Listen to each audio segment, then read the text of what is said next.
electricista y bueno, soy un poco el iniciador de esta, vamos, de esta comunidad, de esta aventura. Acaban de llegar también dos de los miembros que van a formar parte de la directiva de la comunidad energética. El de más a la izquierda es Óscar y en medio está Valerio. Óscar es un empresario, bueno, un empresario, un autónomo más bien, aunque es empresario, claro, y bueno, él se dedica a la pintura. Y Valerio es el gerente de una empresa, a lo mejor la conocéis, aquí a nivel de Burgos, que es Talleres Marcos. Hay más miembros, pero por distintas circunstancias no han podido venir hoy a la reunión. No sé si queréis decir alguna cosilla. Vale. Bueno, entonces, lo que os estaba comentando, el tema de la comunidad energética es esa figura que se está imponiendo desde Europa y tiene una cosa muy importante y es el que podemos empoderarnos con aquello a lo cual nos atañe bastante, que es como el tema de la energía, vehículo eléctrico y ciertas cosas. Entonces, a nivel de esta transformación hacia la electrificación, tenemos unas posibilidades que son las energías renovables. Las energías renovables, principalmente las que más estáis como tal, bueno, las que más se ven son la fotovoltaica, la eólica y la hidráulica, principalmente. ¿Qué problema se tiene? Que la fotovoltaica hace falta un espacio medianamente grande para colocarla. Entonces, todo lo que son pueblos, polígonos y tal, no hay ningún problema, perfecto. Pero en los núcleos urbanos existe ya el problema de que, claro, tenemos una pequeña parte de tejado para muchos miembros que están debajo luego de ese tejado, comercios, etc. Entonces, al final se puede hacer algo de fotovoltaica, pero está reducido pues, a una cantidad más o menos pequeña que apenas llega para todos los interesados de debajo. En el tema de la eólica, en los núcleos urbanos es bastante complejo, no digo que no se pueda montar, pero bueno, no es lo más apropiado en muchísimas ocasiones. Y la hidráulica, pues aparte de que se aproveche algo a nivel de las instalaciones de bombeo, no, a través de las instalaciones, pero eso ya depende un poco del ayuntamiento, instalaciones para dar acceso de agua potable a las viviendas, incluso en las fecales y demás, que son los turbogeneradores. Vale, entonces el problema que tiene un núcleo urbano grande es que no tiene acceso a las renovables, no puede hacerse un autoconsumo propio para su vivienda, para su comercio o etcétera. Vale, entonces esta figura, la comunidad energética, lo que viene a hacer es a cubrir esa parte, o sea, lo que plantean es que se genere una forma jurídica que puede ser desde una asociación, una cooperativa, una SL, bueno, hay alguna otra también forma jurídica por ahí, pero vamos, esas son las más importantes. Entonces, quitando que ya estés como cooperativa y vengas de tiempo atrás, que ya has estado haciendo ya actuaciones pues, de este tipo o de otra forma, pues la cooperativa es como una figura un poco grande. La SL ya es cuando, por ejemplo, tienes intenciones que aparte de autoabastecerte y hacer todas las cosas que luego vamos a ver que permite la comunidad energética, también se quiere sacar un rendimiento, que eso también es una de las cosas que nos permiten. O sea, imaginaros que en vez de solamente cubrir nuestras necesidades, generamos mucha más energía y la vendemos, la distribuimos, lo que sea. Entonces ahí habría un beneficio y ese beneficio pues, se repartiría entre todos los socios en función de la parte que tenga cada uno. Pero bueno, en nuestro caso, inicialmente, tampoco ese es el fin. Lo que yo pretendo inicialmente es que la gente se pueda llegar a tener una pequeña o grande cantidad de autoconsumo que le sea necesaria. Vale, entonces, ¿qué es una comunidad energética? Una comunidad energética es una entidad jurídica de naturaleza abierta, esto es muy importante, o sea, tiene que estar abierto a todos, o sea, no puedes restringir la entrada a nadie, y es voluntaria, o sea, todos formamos parte de ella porque consideramos algo que es interesante, donde los integrantes deciden directamente cómo producir, gestionar y utilizar la energía y cuya finalidad primordial es alcanzar beneficios medioambientales, económicos, que es lo que comentaba antes, sociales para sus socios. Entonces, esta es la definición que nos marcan desde Europa de lo que es una comunidad energética. La parte más importante es la de que tiene que ser abierta. O sea, eso no podemos limitarlo. ¿Quién forma parte de una comunidad energética? Pueden estar formadas por ciudadanos, empresas o actores públicos. En realidad, por todo aquel que tenga un suministro eléctrico. ¿Vale? De esta manera, la ciudadanía puede participar de manera directa y tener una participación activa en los procesos de producción, gestión y utilización de la energía. Eso sí, la toma de decisión de la comunidad debe estar en manos de ciudadanos, pymes y entidades locales. Esto último es muy importante. O sea, la comunidad energética tiene que ser un órgano donde al final se autogestione por sí mismo. No tiene que haber nadie que tenga un poder dominante sobre la comunidad energética. O sea, por ejemplo, imaginaos que esta comunidad energética abrimos las puertas a la Diputación, al Ayuntamiento, a FAE, a organismos más grandes, ¿no? Que tienen sus medios, sus técnicos y demás, y de repente uno quiere tomar como la iniciativa. O sea, el Ayuntamiento, por ejemplo, coge un departamento con unos técnicos y tal y cual y empiezan a promover todas las cosas de la comunidad energética. Eso no se tiene que permitir. O sea, o eso no es el fin. El fin es que todos los miembros de la directiva, en cierta manera representen a los distintos sectores, bien sean a vecinos, bien sean empresarios, bien sea organismos públicos, bien sea por zonas, no sé, por distintas causas. Y esos miembros de la directiva son en conjunto los que tienen que promover todo lo que es la comunidad, que en cierto modo se lo tienen que exigir luego los asociados. O sea, por ejemplo, si hay un representante vinculado, por ejemplo, a vivienda, o sea, lo que son viviendas, pues por ejemplo, la gente de las viviendas, en cierto modo, sería como el representante o la persona más cercana dentro de la directiva de la comunidad. Si es a empresas, pues lo mismo. Si, por ejemplo, participase FAE, pues, por ejemplo, una actuación grande a nivel industrial, principalmente tendría que venir en cierta medida desde FAE. Pero no quiere decirse que FAE tome el control de la asociación, ¿me entendéis? O sea, eso es muy importante, o sea, porque si no, cuando pues, sucede eso, al final hay manipulación, hay intereses, hay ciertas historias que al final pues, se puede perder al final el fin de la asociación. Vale, entonces es concretado eso, que al final tiene que estar gestionada entre todos. Vale, ¿qué actividad puede realizar una comunidad energética?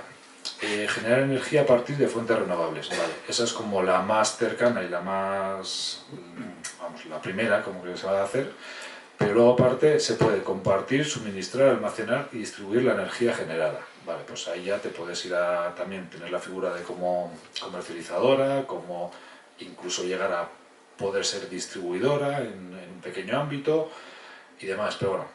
Luego, proporcionar y prestar servicios de eficiencia energética. Pues lo mismo, al final detrás de esta figura lo que se pretende es eso, que se generen energías con renovables, que se haga eficiencia, el tema se implante el vehículo eléctrico, pues todo este mundillo ahora que está tan de moda. Luego, la movilidad eléctrica. Dentro de la movilidad eléctrica, pues existe la parte de la recarga de vehículos y por otro lado es el tema de la movilidad compartida. Luego hablamos de ello. Y luego, informar a sus miembros para la toma efectiva de decisiones. Entonces, la comunidad energética, desde la directiva, tiene que tener medios suficientes para, si los miembros de la directiva no tienen por qué ser técnicos, o sea, puede ser cualquier persona, pero tiene que tomar decisiones y aparte, como miembro de la directiva, también tiene una cierta responsabilidad. Entonces, esa directiva lo propio es que esté bien asesorada a través de personas externas, o sea, de ingenierías, de técnicos o yo que sé, abogados o de lo que haga falta en función de cada necesidad. Entonces, con esa información apropiada, pues al final se pueden tomar decisiones lo más correctas posible. Vale. ¿Qué ofrece una comunidad energética? Entonces, beneficios energéticos, con el fin de reducir la dependencia de las fuentes de energía convencionales, sobre todo el tema de los derivados de carbono. Luego, beneficios económicos, abaratando la factura de la luz y gas. En lo del gas, podéis decir, bueno, si nosotros no vamos a tener ninguna vinculación con el gas, pero el gas, por ejemplo, una de las cosas para lo que se utiliza es para climatizar, sobre todo para generar calor, ¿no? Entonces, si a través de las instalaciones de generación eléctricas, al final una parte luego se destina a través de radiadores o de una aerotermia, cualquier cosa eléctrica que genere calor, lo que vamos a hacer es reducir la factura del gas, ¿vale? Pues eso es por lo que de cierto modo afecta. Luego, beneficios sociales, empleo local y fomenta la cohesión y equidad social, como la pobreza energética y el reto demográfico. Dentro de lo que es la comunidad, la comunidad, si se gestiona bien y se hacen las cosas bien, permite unos beneficios muy grandes. De entrada, las obras que se hacen son obras grandes, con lo cual se abaratan mucho los costos. Luego, bajo la figura de lo que es la comunidad energética, pues accedes a subvenciones, accedes a muchas cosas, de tal forma que al final lo que es la repercusión por kilovatio para cualquiera de los socios de la comunidad es bastante más bajo que si cualquiera se lo hace por su cuenta, incluso a nivel de empresarios e incluso a nivel de obras ya un poco con un cierto volumen. Entonces, dentro de que se va a obtener ese beneficio por el asociarnos y hacer cosas en conjunto, también desde Europa se quiere que a través de las comunidades energéticas se haga algo de frente al tema de la pobreza energética. No te dicen ni que tienes que, no sé, o sea, que tienes que destinar un 1, un 5, un 10, un 20, o sea, no te dicen exactamente qué cantidad, pero te dicen de que es importante que se tenga en cuenta. De hecho, en la ayuda a la cual pretendemos ahora acceder con esta comunidad energética, una de las cosas que puntúa dentro para que consigas al final que te lo acceden, o sea, que te lo den o no te lo den, es el tema de la pobreza energética. Y luego el reto demográfico, pues en nuestro caso no nos afecta apenas, porque es un núcleo urbano, con lo cual el reto demográfico es a la contra. Pero si desde la comunidad energética se hace alguna actuación en algún pueblo, pues esos beneficios que se consiguen a través de la comunidad energética y sobre todo en el tema de esa generación y demás, puede atraer gente al pueblo, bien porque se le regale la luz, porque, no sé, por circunstancias que sean. Entonces hay que aprovecharlo. Y luego, ambientales, modelo energético 0% emisiones. O sea, todo lo que sea generación desde renovables, al final nos viene bien a todos. A la ciudad, pues, bueno, si la generación se hace fuera de la ciudad, en cierto modo no nos afectaría. O sea, una central nuclear, una térmica o, yo que sé, un ciclo combinado o lo que sea, como se está haciendo fuera, nosotros nos abastecemos y a nivel de ciudad no afecta. Pero si por lo que sean las cercanías de la ciudad existen esos tipos de generación, pues de una forma u otra nos está afectando por la cercanía. Y luego la otra parte, que es el otro pie sobre lo que se pretende también actuar, es el tema de la movilidad eléctrica. Entonces, la movilidad eléctrica, siempre y cuando no se transforme a la movilidad, la movilidad no se transforma a eléctrica, pues vamos a estar contaminando y eso lo sufrimos todos los vecinos de la ciudad. Bueno. Tipos de instalaciones. Dentro de las instalaciones existen instalaciones renovables eléctricas, principalmente fotovoltaica, eólica, hidráulica. Dentro de la hidráulica existe el tornillo sin fin, las turbinas convencionales de saltos grandes y luego los turbogeneradores, que es lo que se suele poner en el tema de las redes de abastecimiento, sobre todo a nivel de ciudades y así. Luego, instalaciones renovables térmicas, la aerotermia, geotermia y biomasa. La geotermia, aquí en concreto en Busbos, bueno, pues tiene su pequeña actuación. Tenemos en Vialonquejar hay unas aguas termales que si se explotan alguna vez son muy interesantes, pero bueno, ahí está, de momento no se ha hecho nada. En Palencia, por ejemplo, ahora están haciendo unas redes a nivel de la ciudad también térmicas, pero con centrales, con calderas de biomasa, creo que son. La aerotermia es tanto a nivel grande como a nivel pequeño ya, pues a nivel de viviendas, no sé si está tan enfocada como edificios, pero bueno, a lo mejor también. Entonces esos son aprovechamientos de instalaciones renovables. Luego tenemos el tema de la eficiencia energética, que es otro de los pilares que pretenden las comunidades energéticas. La eficiencia energética principalmente es en envolventes de edificios. O sea, la mejor forma de no gastar es no necesitarlo. O sea, si no necesitamos calor porque nuestra envolvente de nuestro edificio nos permite una temperatura agradable dentro, pues no tenemos que tirar ni de luz, ni de gas, ni de nada. Entonces, la eficiencia energética principalmente es en envolventes de edificios. Luego otra parte donde se puede hacer eficiencia energética es en iluminación, pues iluminación desde interior en edificios a exteriores, en polígonos, calles, etc. Y luego cambio de una tecnología a otra más eficiente. Calderas, motores, ascensores. Al final hay tecnologías que ya son obsoletas, que su uso demanda muchísima energía y hay tecnologías ya hoy en día que pues, son mucho más eficientes. Entonces, en ocasiones, a lo mejor no tanto dentro de esta ayuda a la que vamos a intentar optar ahora mismo, pero habrá ocasiones que saldrán ayudas, pues por ejemplo, para cambio de maquinaria en ascensores, que eso sale con cierta frecuencia. Entonces, el mero hecho de poner un variador dentro del control del ascensor, del motor, pues se consigue bastante eficiencia. Y bueno, otro punto es movilidad sostenible. El tema de la movilidad sostenible ya empieza a tener un poco mejores medios, pero es un poco lo que ha sucedido hasta el momento, que es la pescadilla que se muerde la cola. O sea, para que haya coches eléctricos hace falta puntos de recarga, y para que haya puntos de recarga y que sean rentables, pues tiene que haber coches eléctricos que carguen en ellos. Entonces, ahora a día de hoy ya, y sobre todo en Burgos, que estábamos muy atrasados a nivel del tema de los puntos de recarga, de repente somos la ciudad española con mayor cantidad de números de carga rápida, o sea, lo cual es un éxito para la ciudad. Pero aparte de eso, hay muchos otros sitios donde se realizan las recargas. Entonces, tema de cargas rápidas, en nuestro caso, como dentro de la comunidad energética, principalmente estarían asociados a los puntos donde generemos. Entonces, ¿dónde se va a generar principalmente? Pues en polígonos. O sea, lo más común va a ser en tejados de los polígonos cercanos o naves cercanas, y donde existe esa generación, pues lo ideal es que el punto de recarga esté allí, pues lo más próximo a esa generación. Luego, cargas intermedias, eso están enfocadas ya más a garajes, a sitios comerciales, a empresas, siempre y cuando cualquier miembro pueda acceder al punto de recarga, si no ya sería privativo, con lo cual no podría entrar dentro de la comunidad energética. Y luego el tema de la carga lenta, donde principalmente es en garajes particulares. En garajes particulares, a nivel pues eso, de casas y tal y cual, pues no tienes problema, te pones tu punto de recarga en tu casa y Santas Pascuas. En garajes que son comunitarios, pues es un poco más complejo, pero bueno, se puede perfectamente también instalar. Se hacen unas canalizaciones que suelen ser comunes para todos los vecinos, y luego a partir ya de esas canalizaciones, pues cada uno determina si electrifica su plaza de garaje o no.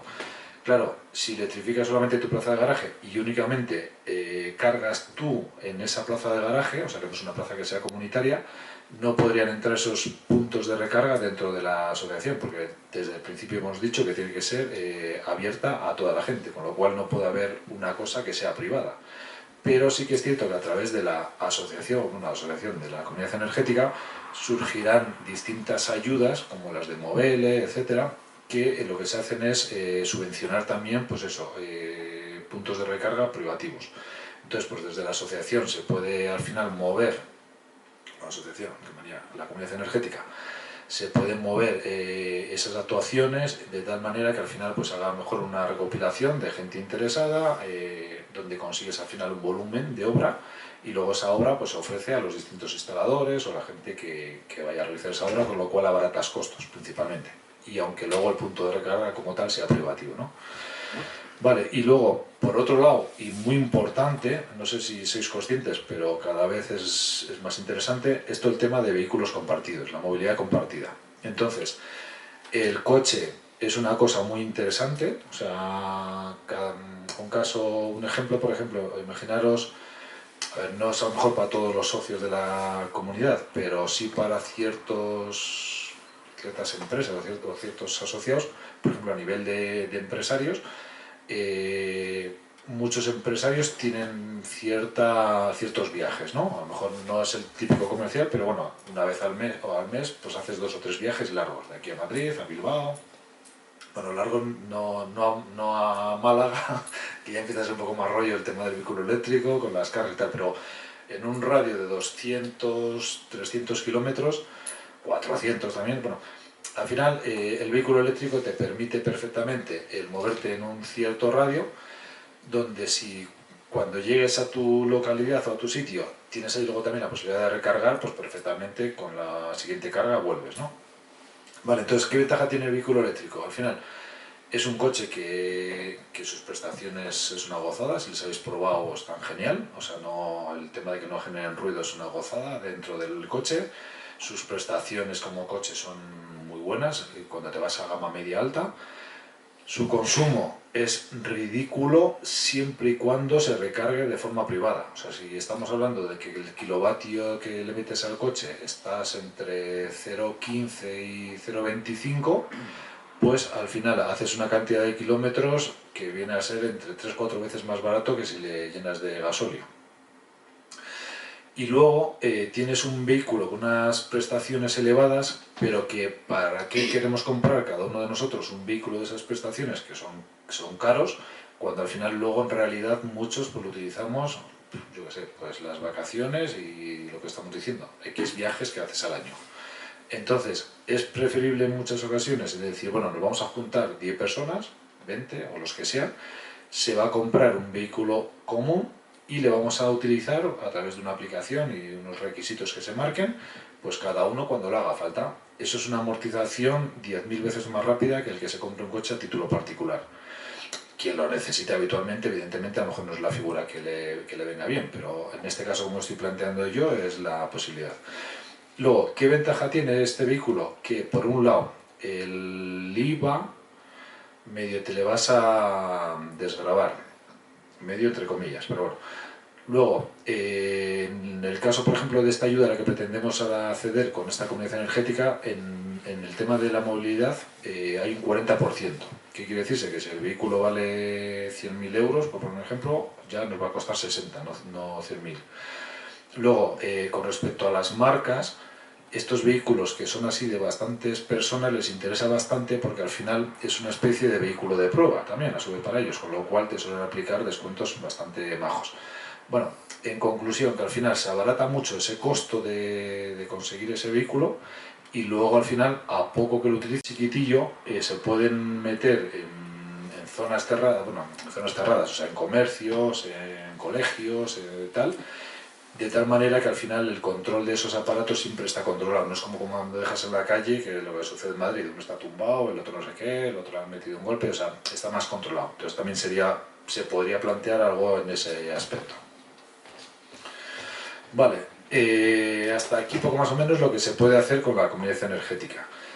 ¿De dónde arranca la idea mía y sobre todo por cercanía y demás? Yo tengo una nave que está en el polígono Pentasa 3 y Pentasa 3 tiene sus ventajas e inconvenientes. Ventajas es que está muy cerca de lo que es la ciudad, o sea, es una calle la que limita la zona industrial de lo que es la zona urbana, con lo cual cualquier cosa que se haga ahí puede acceder a esa instalación mucha gente, porque ya están los pisos al lado.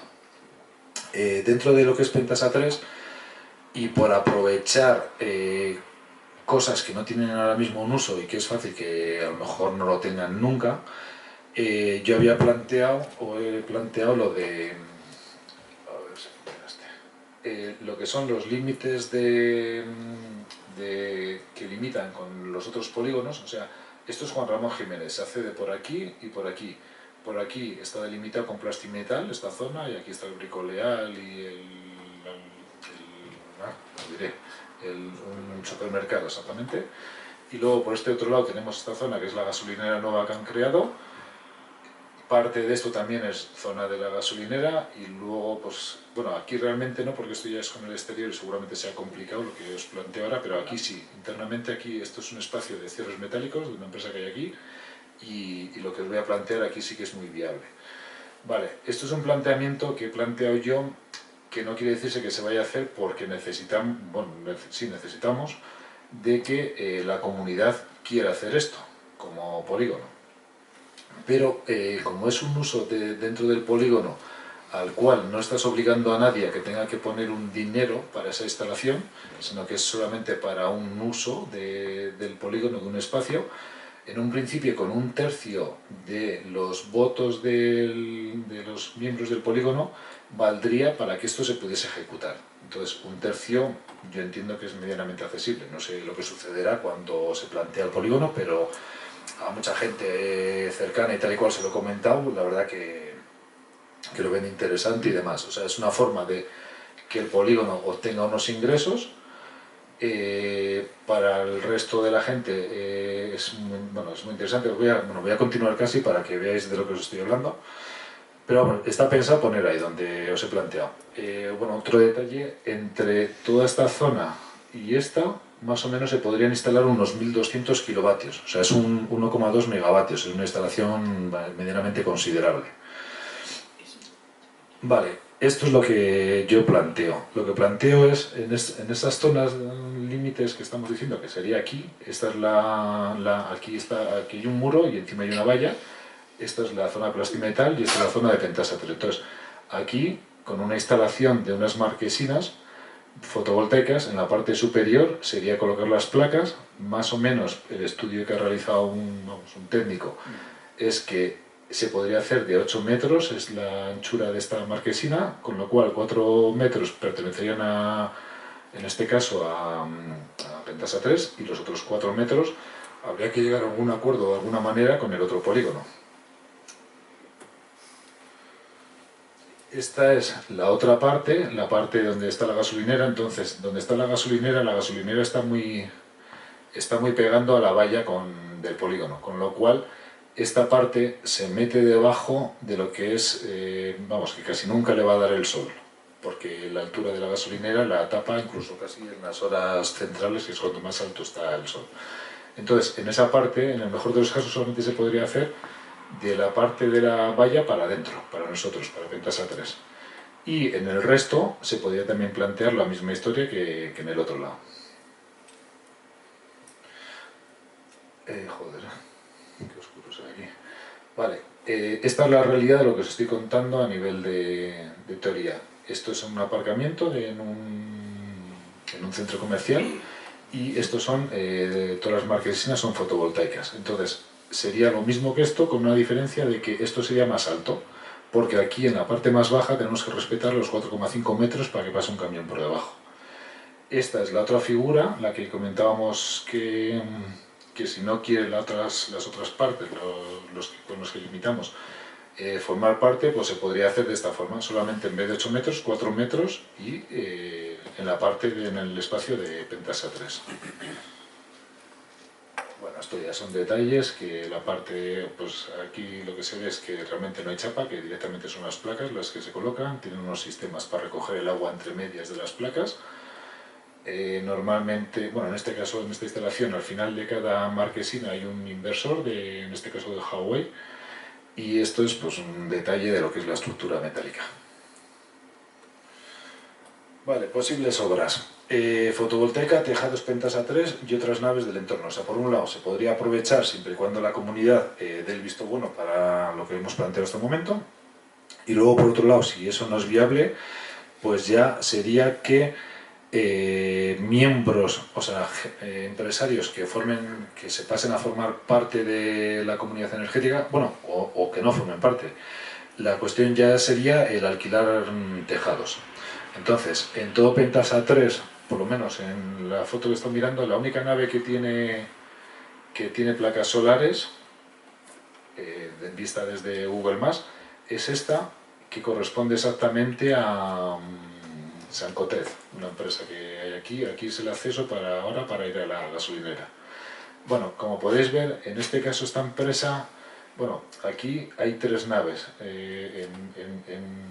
O sea, en este tejado, esto es un agua y este es otro agua. Y esto es el espacio de una nave, aquí hay otro espacio de otra nave y luego hay otra nave que es 2 veces estas 2 naves. Lo más común dentro de Pentasa 3 es que la mitad es una nave y la otra mitad es otra nave. Este espacio son 200 metros, o 200 metros y un poquito por la inclinación. Y sobre 200 metros, bueno, el inconveniente es que esto es uralita, pero si fuese chapa, o sea, si al final se pudiese hacer una instalación de una forma fácil, en 200 metros, dejando aquí un poquitín por la sombra de esto y dejando un pasillo y demás, más o menos vienen a ser unos 40 kilovatios los que se pueden instalar por nave de estas características, que sea de 200 metros. Vale, hay 200 y pico naves en Pentasa 3, pues por 40, imaginaros, se pueden montar, no sé si eran 7 megavatios, una cosa así. Pero tenemos uralita, o sea que es un problema medianamente considerable. Vale, esta foto es del polígono de al lado, no sé si conocéis Aluminios Calvo, o sea, esta es la parte de atrás de la Mercedes, de estas naves. Está también ahí los talleres, los almacenes de material eléctrico, Soelca y tal. Vale, pues esta es la última nave. Aquí... No, la última... Bueno, no sé si es la última. El caso es que, bueno, aquí por ejemplo, pues los de AUBA tienen bastante instalado en placas solares y, bueno, estas empresas que hay aquí. Entonces, esto es lo mismo, es un tejado, tenemos un agua para este lado, otra agua para este lado, el sur está aquí, entonces poco más o menos las dos aguas son interesantes porque aunque este agua va a producir más por la mañana y un poco menos por la tarde, este otro va al revés, que a primera hora no produce porque el sol apenas le da, pero luego por la tarde le pega de lleno. Entonces es lo que se llama una instalación orientación este-oeste. Y como veis, tienen placas en las dos aguas. Entonces, bueno, pues imaginaros, esta nave que no tiene aquí puesta ninguna placa, pues se le plantea al propietario que le alquilamos el tejado en unas X condiciones, se hace la instalación y esa instalación sería comunitaria para la comunidad. Vale. Bueno, dentro de lo que son las instalaciones fotovoltaicas en especial, ha habido unos cambios ahora muy recientes donde hasta estos cambios, antes cuando se hacía una instalación, bien sea fotovoltaica, eólica o hidráulica incluso, el ámbito en el cual se podía coger la gente era en 500 metros de radio alrededor de donde evacúe la instalación, no donde se haga, sino donde evacúe, donde esté el contador de medida. Vale, ahora recientemente ha habido un cambio que lo aumentaron a nivel de instalaciones fotovoltaicas solo, no del resto, y dentro de instalaciones fotovoltaicas tienen que ser en tejados. Aumentaron de 500 a 1000 metros y ahora recientemente, hace unos días, de 1000 a 2000 metros. Lo cual quiere decirse que esto es Pentasa 3, sigo un poquitín con este ejemplo, aquí está el centro de transformación y el otro centro de transformación de Pentasa 3. ¿Dónde es la parte más interesante para evacuar esa generación? Puesto que tenemos que evacuar todo, pues aquí, donde está el centro de transformación. Vale, este círculo, que son los 2 kilómetros de radio, está desde aquí, suponiendo que evacuásemos ahí. Y como podéis ver, pues vamos, dentro de lo que son esos 2 kilómetros hay muchísimas viviendas, comercios, muchas naves y tal y cual que pueden formar parte de esa instalación. Para que os hagáis un poco más o menos una idea, a ver, ¿qué se tuve yo?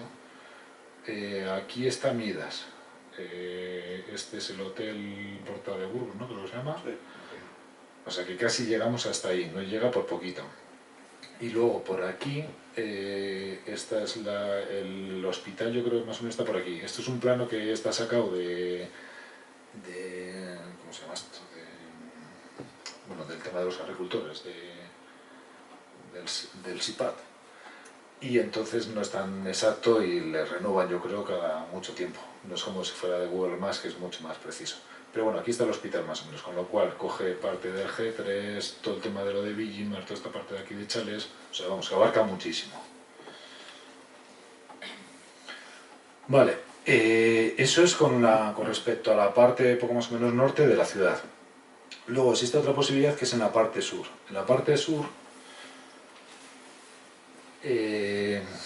esto es donde el antiguo circuito de motocross,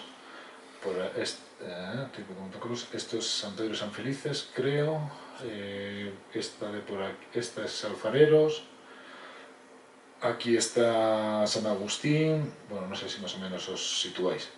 La catedral está por aquí. Esta creo que es la catedral. Para que un poco más o menos os hagáis la idea de lo que abarca esta instalación. Entonces, esta instalación, en esta zona tenemos el inconveniente de la otra parte. En la otra parte hay muchísimos tejados para poder aprovechar y muchos están libres. Y en esta otra zona ya, las viviendas están por esta otra zona y quitando tejados de colegios o no sé, habrá alguno por ahí que se pueda aprovechar, pero vamos, son los menos. Entonces, un sitio donde es medianamente interesante es estos tejados. Estos tejados pertenecen a la Diputación, son unas naves que tienen, antes de llegar al Carrefour, el Carrefour está más para aquí arriba, y la propiedad es la Diputación. Entonces, a la Diputación he estado haciendo unas consultas, tengo que presentar una solicitud que todavía no la he presentado porque está preparando esto, Y la cuestión, vamos, he hablado con uno de los diputados y no lo ven mal del todo, desde su impresión, y entonces aquí sería llegar a un acuerdo de tal forma que sacasen a licitación el aprovechamiento de estos tejados e intentar nosotros pues acceder a ese aprovechamiento, a ese alquiler.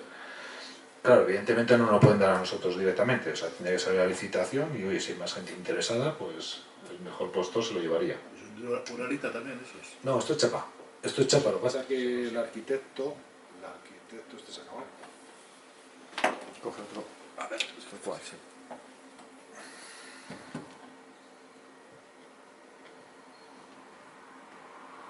Vale. Hablando con el arquitecto de la Diputación, me comentó que bueno, ya hay unas placas solares, estos son placas solares que pusieron aquí pues, en una de las ayudas que hubo para el tema de fotovoltaica, pues la cogieron y lo instalaron. Vale, ella me comentaba de que, bueno, que estos tejados el problema que tienen es que no es ni panel sándwich ni es chapa simplemente. Entonces que ella no tiene, desde técnicamente pues no tenía muy claro hasta qué punto pues es viable meter más carga en los tejados y demás. Pero bueno, aquí tienen la prueba de que la han metido y no se ha caído ni ha pasado nada. Entonces se supone que nosotros también, o sea, se supone que haciendo un estudio apropiado debiera de aguantar en principio. Vale, entonces aquí se podría aprovechar esta parte, que es la parte sur, esta se podría aprovechar, pero aquí sí que habría que meter inclinación y ya pues a lo mejor ya no es tan viable ni tan rentable. Aquí simplemente sería coplanar, o sea, pegadas al tejado y vale. Esta parte es como lo de Pentasa 3, que es este-oeste, con lo cual también es interesante. Y de este otro tejado principalmente sería el aprovechamiento de esta parte, la otra parte no sería tan aprovechable. Pero bueno, hay unos cuantos metros y se pueden hacer unos cuantos kilovatios también. Vale, entonces, desde esa instalación, al final abarcaría toda esta zona que estamos diciendo. También existe la posibilidad más arriba, en el Hipercore, también he hecho la consulta, pero bueno, todavía no me han contestado, en el Hipercore no tienen apenas fotovoltaica, bueno, no tienen nada, o sea, tienen un montón de marquesinas de aparcamiento que se puede colocar encima de ellas, y luego todos los techos del Hipercore, del Decathlon, de todos los edificios que hay allí, no tienen tampoco nada de instalación como tal. Entonces, el problema es que hay una empresa que es la que gestiona todos esos edificios y todavía no he llegado a poder acceder a ellos, pero bueno, desde allí también sería viable instalar parte de fotovoltaica.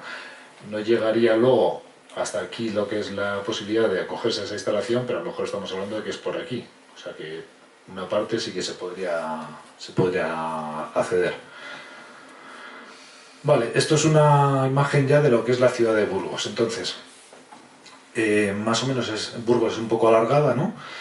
Y lo que vemos es, esta parte es la de San Isidro, la que hemos hablado, que desde donde las naves de la Diputación, esta parte es la de Gamonal, la que os he explicado, y luego ya lo que se queda sin inicialmente, bueno, que yo no he estudiado de momento, es todo esto y todo esto que habría que buscar una instalación para hacer y poder abastecerlo. Entonces, en esta zona de aquí, tampoco es que haya muchos tejados a nivel de naves y demás, pero aquí hay una cosa muy importante que es este alto de aquí arriba. Esto es la subestación de Iberdrola que está aquí al final de Fuentecillas, no sé si os situáis, y aquí hay un alto. Entonces este alto, si os fijáis, estamos hablando de 927 metros, 926, o sea, supera los 900 euros. Digo, joder, los 900 metros de altitud.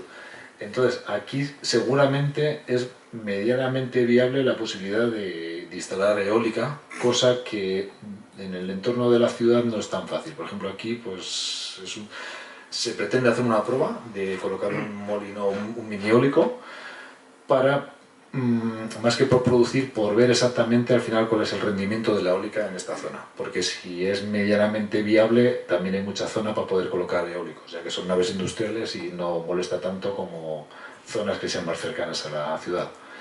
Vale, aquí esta sería una de las posibilidades. Y aquí, para abastecer todo esto a través de este círculo, nos sucede lo mismo. Aquí hay otro altillo que todavía está más alto, está a 964 metros. Este seguramente sea pues fácil que ronde los 6 metros por segundo de velocidad media al año. Y eso es un rendimiento casi poco más o menos el doble que lo que es la fotovoltaica. O sea, que un kilovatio eólico con una media al año de 6 metros por segundo, su rendimiento es el doble que un kilovatio fotovoltaico. Bueno, no llega al doble, pero casi, o sea, por poquito. Entonces, bueno, pues la gente que esté en estas zonas habría que buscar una alternativa siempre y cuando quieran formar parte de la comunidad energética y ya se vería. Vale, no sé si hay aquí algún vecino de Cardeñadijo. No sois ninguno de Cardeñadijo, ¿no? Vale, bueno, lo voy a explicar muy rápidamente. Cardeñadijo tiene otra peculiaridad, lo mismo que las zonas de las que estamos hablando, y es que el aprovechamiento eólico es una pasada. Como podéis ver aquí, la altura son 978 metros. Esto es una parcela además que está bastante cerca de lo que es el núcleo urbano, con lo cual su evacuación, hay un transformador en la parte de aquí abajo. O sea que al final con una, no sé, 100 metros o 100 y pico metros, consigues evacuar esa generación. Aquí superas los 6 metros de velocidad media al año, con lo cual es lo que os decía, que al final la generación eólica es muchísimo mejor que la fotovoltaica, quitando que el precio de la fotovoltaica es mucho más barato que el de la eólica, pero si consigues subvención de la eólica, pues llega un momento que puede ser más interesante incluso que la fotovoltaica. O sea, tienen que cumplirse varios requisitos, pero bueno, es una historia que está ahí. Y esto es otra zona también que sería en este caso. Aquí está un poco más o menos lo que en su día, esto es una propuesta que hice hace tiempo, pero luego al final como no lo presentamos a tiempo, no se llegó ni a presentar porque se nos fue el plazo de presentación de las ayudas que había a principios de año, y lo que se planteaban eran tres aerogeneradores de 20 kilovatios y luego en la parte de aquí abajo pues una instalación fotovoltaica. Lo que os comentaba antes, esto es de un programa para saber el rendimiento de la eólica. Este es el punto que os he estado comentando ahora, donde la parte de arriba del pueblo, y en ese punto un aerogenerador de 20 kilovatios a una altura con una torre de 21 metros, el rendimiento al día es de 142 kilovatios. Esto significa que esto es un rendimiento medio. O sea, habrá días que produzca 250 kilovatios en un día y habrá días que produzca cero. O sea, hay días que tampoco hay aire, ¿no? Pero vamos, de media es esto. Entonces esto, si lo dividimos entre los 20 kilovatios que es el aerogenerador, estamos en una media de en torno a los 7 o 7 y poco kilovatios día. La media de la fotovoltaica pues ronda los 4 con algo de media. Pues os digo de que es el doble de la fotovoltaica. Y aquí pues esto es como generarían 20 kilovatios de eólica y lo mismo 20 kilovatios de solar. La solar rendiría al año 27.000 kilovatios y la eólica 51.000 kilovatios. Y luego, un detalle es que la eólica, por ejemplo en enero, al día generaría 197 kilovatios. En febrero baja, en marzo mantiene, esto es del año pasado, en abril baja, en mayo sigue bajando, en junio anda ya un poco ahí bajo, en julio también esos 129, en agosto es el mes casi ya de menos rendimiento, septiembre es el mes que menos produjo el año pasado, octubre empieza a subir y otra vez volvemos otra vez a subir hacia arriba. Vale, el mes que menos ha producido son 90 kilovatios día. La fotovoltaica va al revés, en invierno produce menos, en enero 44 kilovatios, 60, va subiendo, conforme va haciendo mejor tiempo y los días van siendo más largos, se va incrementando esa producción hasta una producción máxima que en la fotovoltaica es en julio, el año pasado, que es de 101 kilovatios al día. Y luego pues empieza otra vez a bajar. El detalle es que el mes que menos produce eólica produce más que ese mes en fotovoltaica. Y el mes que más produce la fotovoltaica, la eólica todavía le supera. Lo que sí que podéis ver es que se compaginan muy bien, o sea, cuando la eólica produce mucho, la fotovoltaica produce poco. Y luego, cuando la fotovoltaica produce más, la eólica produce también bastante, pero produce menos que en otros meses. Con lo cual, en las instalaciones que se monta tanto eólica como fotovoltaica, son ideales para tener más o menos una generación un poco más estable. Luego, a grandes rasgos, el costo más o menos, que no lo he detallado porque todavía hay cierto, bueno, como que todavía hay bastantes cosillas un poco que pueden variar, pero en 900 euros el kilovatio fotovoltaico se podría perfectamente conseguir. O tenemos electrodomésticos que son inteligentes y les programamos y tal y cual para que cuando haya consumo se pongan en marcha, o si no, pues se puede dar el caso de que estemos generando más energía de la que estamos consumiendo, con lo cual, cuando sucede eso, la energía que se genera además, como toda se inyecta a la red, la distribuidora que tiene la relación de tu participación dentro de esa instalación, o sea, el porcentaje que tienes de participación, en relación a ese porcentaje, lo que te hace es, te lo aplica a tu suministro. O sea, un ejemplo, tenemos un 1% de una instalación de 100 kilovatios, o sea, 1 kilovatio. Vale, la instalación está a pleno rendimiento, vamos a suponer que generase 100 kilovatios, es un ejemplo, ¿eh? Estás generando 1 kilovatio y en la vivienda estás consumiendo 1 kilovatio, pues eso se elimina uno a uno, o sea, lo que has generado y lo que has producido se iguala. Vale, estamos generando 1 kilovatio y en la vivienda no estamos consumiendo nada más que 100 vatios. Vale, pues estamos inyectando a la red 900 vatios. Esos 900 vatios la distribuidora te les aplica a tu suministro, a tu CUS. Y se quedan ahí, se van almacenando. Y luego se puede dar otro caso donde la generación no genere nada y tú demandes pues 1 kilovatio por la noche, por ejemplo. Entonces, es lo mismo que te sucede ahora. O sea, el contador te está contando esa energía que estás demandando de la red y al final del mes, en función del contrato que tengas con la comercializadora, pues pagas lo que corresponda. Vale, entonces tenemos los que se igualan uno a uno, los que metemos a la red, los que nos apuntan para nosotros y los que demandamos de la red. Vale, ¿cómo luego eso se hace, cómo se llega a un acuerdo con la comercializadora? Cuando tú tienes autoconsumo, tienes que hacer un contrato donde, aparte del precio al que tú vas a pagar por los que tienes de la red, los que demandes de la red, también tienes que fijar otro precio para los kilovatios que tú inyectes a la red. Hay una diferencia, los kilovatios que inyectamos a la red es kilovatio a precio de generación, como pueden ser el resto de generaciones. Sin embargo, el que demandamos de la red lleva impuesto muchísimas cosas, lleva impuestos no el IVA, o sea, otros impuestos que llevan de otras cosillas. El tope de gas, por ejemplo. No, el tope de gas, por ejemplo, si tienes renovables no le pagarías, estás exento. Pero está el tema de, joder, no sé la palabra, Impuesto eléctrico. tampoco, ese ya es fuera, joder, lo que se paga por kilovatio, los peajes. Y la moratoria. Sí, vale, pero dentro hay una parte que es peajes, incluso luego más partes del transporte, no sé, bueno, hay varios conceptos que al final ese precio del kilovatio que nosotros demandamos de la red se va incrementando. Vale, entonces, no tiene por qué ser lo que digo, pero bueno, por hacer un ejemplo, vamos a suponer que el kilovatio que inyectamos a la red nos le pagan a 0,1 euro. Y el kilovatio que demandamos de la red le pagamos a 0,2 euros. No quiere decirse que sea así, ¿eh? O sea, cada uno tendrá que pactar con su comercializadora lo que estime. Pero de esta forma, si nosotros hemos inyectado a la red 100 kilovatios por 0,1 euro, nos tendrían que devolver 10 euros.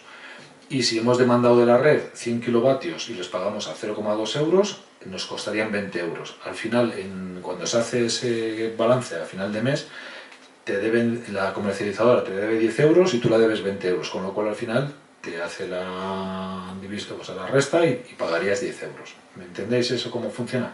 Sí. En el tema de generación. Y lo que incorporas a la red que te sobra a ti, ¿no? Sí. ¿Cómo sabes lo que incorporas? ¿Hay algún programa, alguna...? Vale, es buena pregunta y es como muchas de las cosas que nos tenemos que fiar de la buena fe, sobre todo de las grandes distribuidoras. Buena fe. Sí, a ver, es muy buena pregunta la que tú planteas, pero ya no tanto porque no te fíes de la distribuidora, sino porque una cosa que es muy interesante para hacer un buen aprovechamiento de una instalación es saber lo que se está generando, saber lo que te corresponde y en función de eso que tu vivienda o tu suministro actúe de una determinada manera.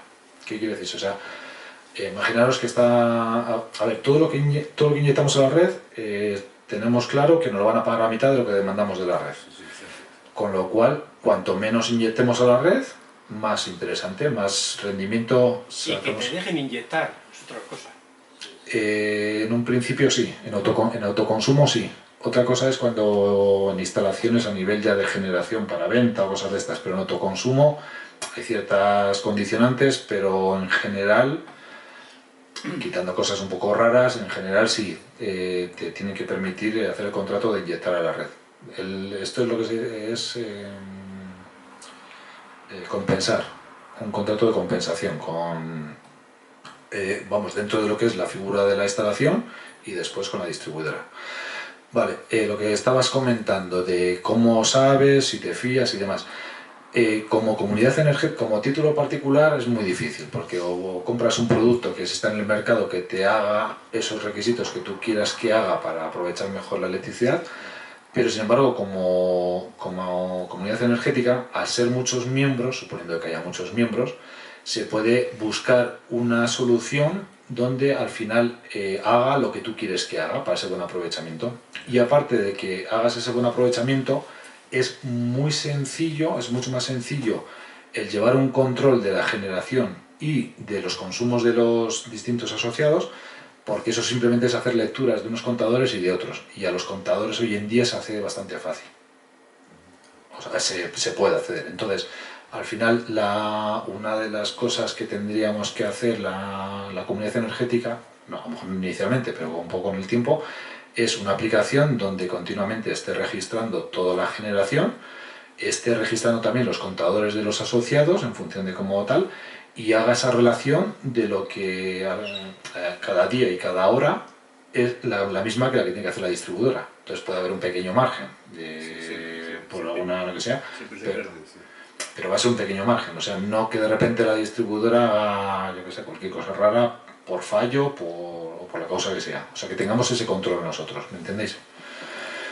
Vale, entonces, lo de la amortización es muy importante, lo que hablamos. Si tú más o menos de los kilovatios que generas les consumes tú, o sea, que te evitas de consumirles de la red, la amortización es muy rápida porque estás evitando kilovatios que le estás pagando a 0,20.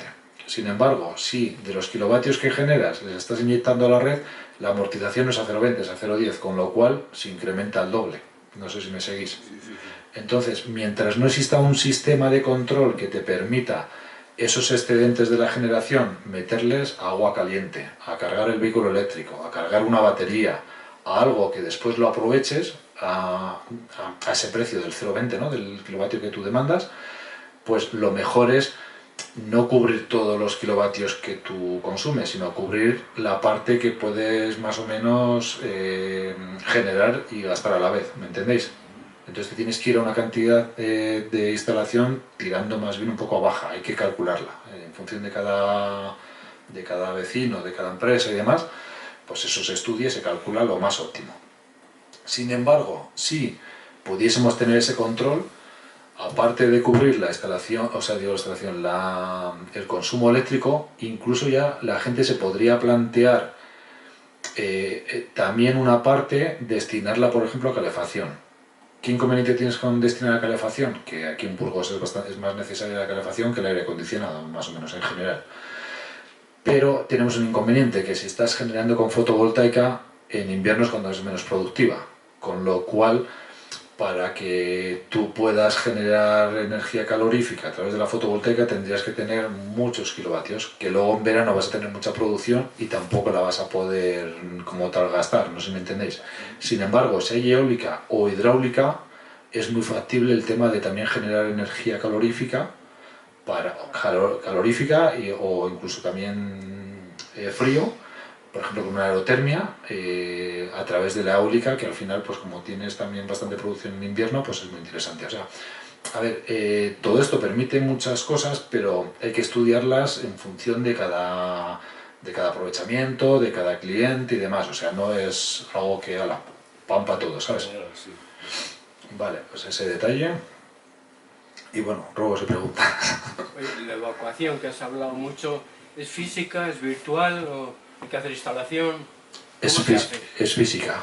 La evacuación es una instalación. Imagínate en este tejado montamos unas placas solares. si no lo haces autoconsumo propio de lo que es el edificio, vamos, de lo propio de aquí, de tal, lo que tienes que hacer es meterlo a la red. Entonces, para meterlo a la red tienes que meter un contador de medida, bueno, con unas protecciones y demás, y todo lo que tú produces pasa por el contador y se va a la red. Y luego se lo física a un punto concreto donde la distribuidora te diga, principalmente, normalmente. Entonces, si vas a evacuar una cosa pequeña, poco más o menos te iba a decir, en la acometida de tu propia vivienda, igual no sirve. puede que sí o puede que no, depende. Pero si es una cosa grande, ya no puedes en cualquier sitio, tiene que ser donde... Bueno, entonces ya es virtual, porque va allí, pero decimos que va al centro de receptor, No, o sea, al centro de transformación, al transformador. Donde ponen los transformadores no va. Sí, si lo evacúas ahí al lado del transformador... Va virtualmente. No, físicamente físico. va un cable hasta allí. Sí. A ver, tú depende de la... Explícalo un poco porque no has hablado Sí. de ello y no lo entiendo. Vale, a ver, depende de la cantidad de energía que tú quieres evacuar, necesitas principalmente pues, un cable más fino, más gordo. Ese es el mayor condicionante. Individual, o sea, un único para ir al punto receptor. Uno o varios, depende. O varios, pero independiente del resto de la instalación, de la red. Independiente o común. Compartido o no compartido. ¿Ese cable? ¿Me explico? Sí, que si espera. tienes que hacer un cable hasta el transformador directo. Sí. Eso quería saber. Los convertidores van justo al lado de las placas. En el sitio más apropiado. Depende de las distancias, depende cómo sea la instalación y demás, pues puede que estén salteados, puede que les Por evitar el concentres. ruido, porque si me lo pones encima de casa, el ruido eléctrico que producen los convertidores. Sí, pero es que esto no ¿Se es... puede poner lejos? Se puede poner poco más o menos donde mejor sea su aprovechamiento, sus características. Pero es que en casa, lo que estamos hablando aquí es que estas instalaciones principalmente no se van a poner en casa. Ah, vale. O sea, su objetivo es colocarlas en sitios apropiados fuera de lo que es el núcleo urbano, como tejados grandes o sitios donde se puede montar fácilmente, y allí no te va a molestar, evidentemente. Y luego, por ejemplo, si se monta en un polígono, en el polígono es al revés que en una vivienda. Por el día hay mucho ruido y algo más de ruido tampoco sería mayor problema, que esto no genera ruido. O sea, genera ruido. Eléctrico e incompatibilidad. Se saltan los diferenciales, hace cosas raras, porque los ruidos que cogen los tiras a tierra y el diferencial lo nota y tienes que poner un diferencial Súper inmunizado. exacto, inmunizado. Entonces ya no son 20 euros, son 100 euros. Y si tengo que hacer así con los 5 o 10 que tengo, pues... No, en este caso lo que se hace es, a ver, eso que te sucede, bueno, que sucede en la realidad es por el tema de los variadores, sobre todo, la electrónica. La electrónica tiene un inconveniente que es que genera corrientes de fuga, y esas corrientes de fuga, si el diferencial que tienes colocado no es el apropiado, pues se dispara, porque detecta que se está yendo una corriente. Entonces, por eso se ponen esos diferenciales de esa determinada. Pero es que en este caso no es una pequeña instalación, es una gran instalación. Entonces esa gran instalación se evacúa a la red a través de un contador que es el que registra lo que estamos generando y lo que estamos inyectando a la red. Y luego la distribuidora tiene una relación que del 100% de esa instalación, en tu caso por ejemplo a lo mejor tienes un 1%, un 5, un 10, lo que te haga falta. Otro miembro tiene otro 5, el otro tiene otro 10 y tal. Entonces la distribuidora tiene una relación que hay que pasarla donde todos los miembros que forman parte de esa instalación, o sea que se acogen a ese autoconsumo, pues tienen un porcentaje, el que sea. Entonces, a una hora determinada del día, esto va por horas, kilovatio hora. A una hora la instalación genera un 20% de su capacidad. Vale, pues ese 20% lo reparte la distribuidora en función del porcentaje que cada uno tiene. ¿Me entendéis? Cuando está al 100, pues ese 100% lo mismo, lo distribuye. Entonces, hay unas horas que a lo mejor te corresponde, si tienes un kilovatio, te corresponden 100 vatios. Si está, por ejemplo, al 10% la instalación, suponiendo que tengas un 1 y la instalación sea de 100. Y en otros momentos, a lo mejor son 500 vatios. Y en el mejor de los casos, cuando está produciendo a tope, 1 kilovatio. No sé si me... Ese no es el problema es los ruidos, las cosas, las complicaciones, las interferencias. Eso te lo evitas todo. Y si como... está fuera, no hay problema. O sea, si está fuera de mi casa, digamos, si ponen, porque ya no llega tan fácil. Hay servoválvulas, hay aparatos para quitarlos que no los salta. Sí, a ver, eso es una de las ventajas que tiene una instalación colectiva, que cualquier problema ya no le sufres tú, es de la instalación global, con lo cual pues habrá una empresa de mantenimiento, habrá unas reparaciones, una limpieza, o sea, todo lo que conlleve esa instalación ya no lo tienes que hacer tú a título particular en tu tejado y con tu instalación, sino que lo hacemos entre todos, con lo cual abaratas mucho también ese costo y no sufres esa historia que es a título individual. De esta forma, como es colectiva, pues al final se repara más rápido, no sé, hay más medios, hay más todo. El tema de los ruidos en la fotovoltaica... Ruidos eléctricos, Sí, sí, eso por ejemplo a nivel particular en tu casa, con el inversor en una sala y donde la tengas, o en el garaje, donde tal y cual, pues sí, puede que eso te pueda influenciar. Pero en grandes instalaciones el ruido principalmente lo originaría el eólico. El eólico es muy interesante, está muy bien y tal y cual, tiene que ser una zona que sea apta para colocar un eólico, o sea que haya viento, porque si no, no tenemos la energía primaria, ¿no? Pero uno de los inconvenientes que tiene es, aparte del impacto visual y más cosas que la gente pueda decir, es que al dar las vueltas genera ruido. Eso, pero eso el ruido auditivo no importa, es el ruido eléctrico que lo cogen las células, es otro ruido electromagnético. Es otra frecuencia. Sí. Vale, pero bueno, eso la eólica tiene ese inconveniente. Entonces... No, la eólica no tiene ese... Te pones tapones y el cuerpo no sufre. Y en cambio este otro, te pones tapones y te entra igual, por todos los lados. Sí, sí. Por cualquier aparato que pongas. Del tipo de electrónico tuyo. O sea, el eólico no tiene... Si quieres. Si quieres. Valerio. Vale, pues... Bueno, no sé si ¿eso te ha quedado resuelto? Sí, o sea, que poner las naves bien, porque allí hay ruido ya. Y no llega a la ciudad porque está a 2 kilómetros. Pero si lo pones en un tejado, es como si pones una instalación de estas de un operador de telefonía, es igual. Vale, pues esto en este caso se evita. Sí. Has dicho que el tiempo, que amortización oscila entre 4 y 6 años. Pero yo me pregunto, ¿qué tiempo de vida útil tiene esa explotación?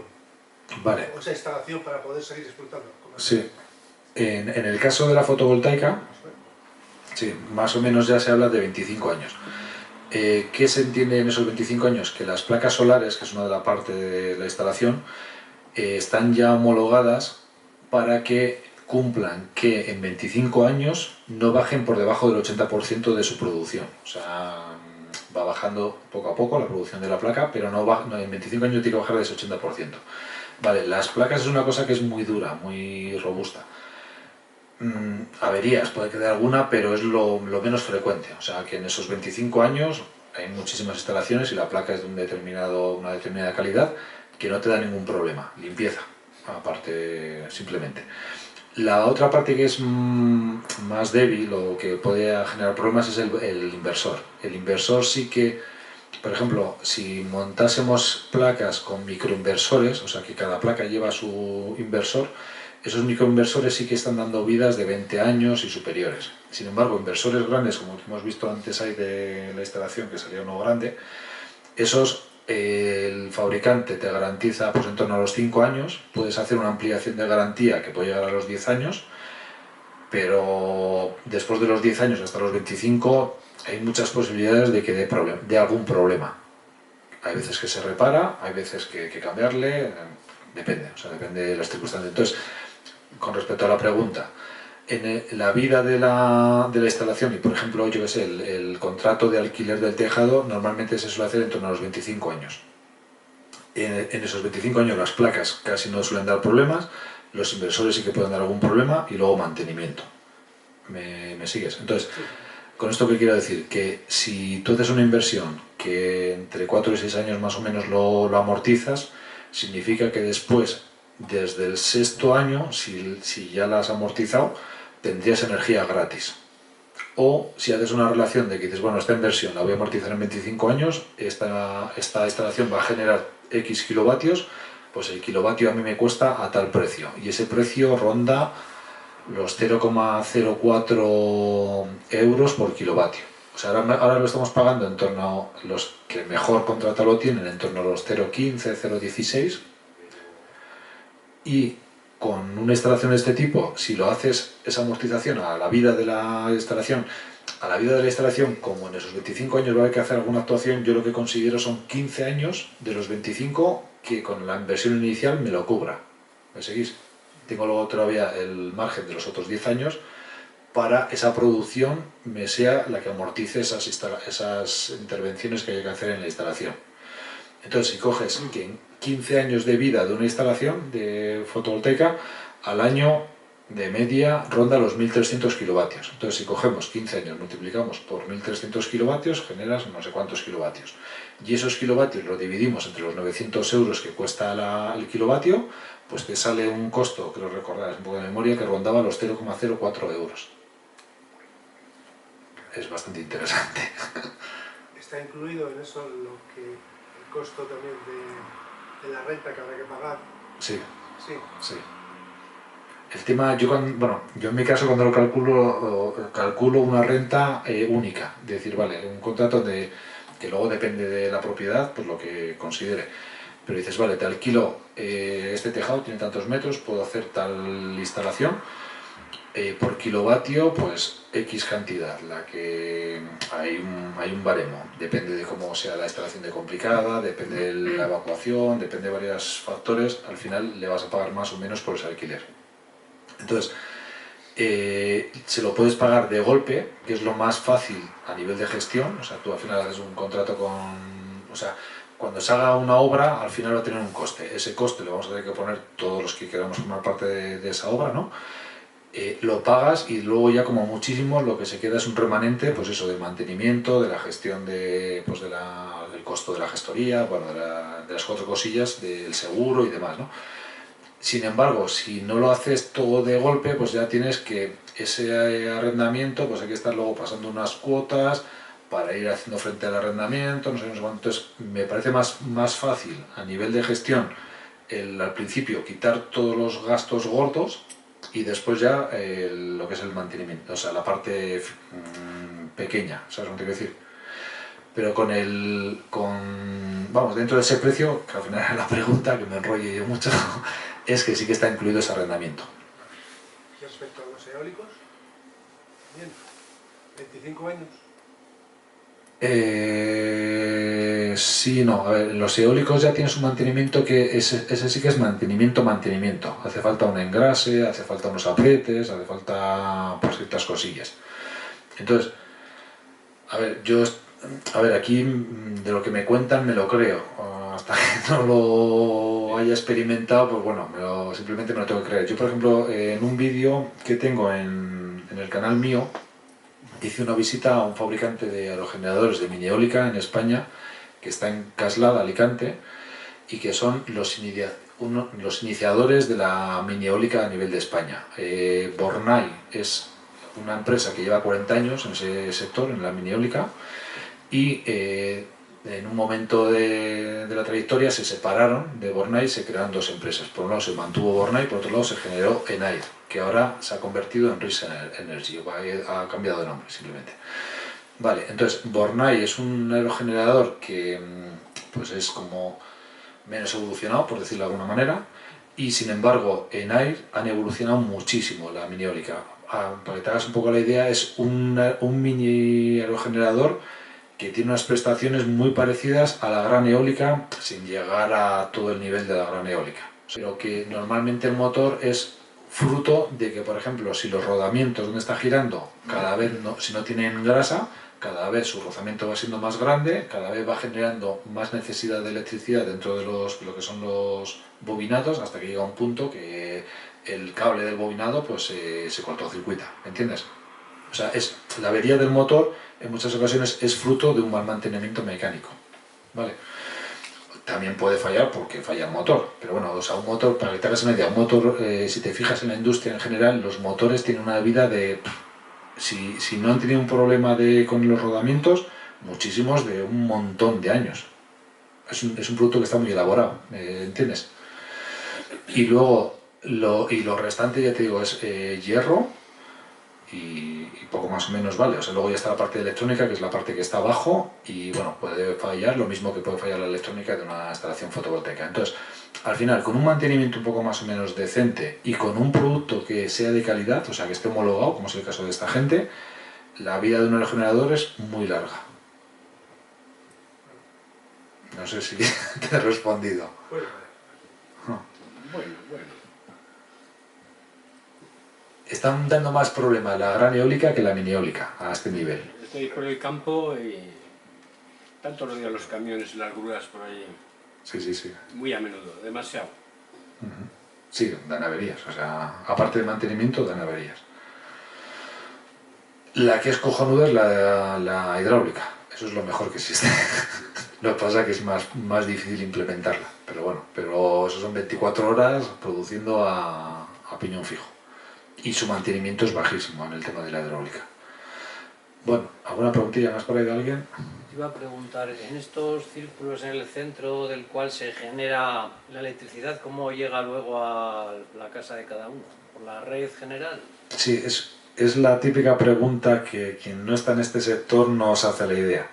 A ver, si es autoconsumo en tu vivienda, tú lo instalas y lo metes a la instalación de tu vivienda, a la entrada, justo donde está el automático ¿Qué es general. lo que instalas? Por ejemplo, unas placas fotovoltaicas. Vale. Vale. En este caso no es así, porque se instala en otro sitio, ¿no? Eso. En este caso no se instala donde está el consumo justamente debajo, sino que se instala en un sitio y el consumo está en ese entorno de los 2 kilómetros que hemos dicho, ¿no?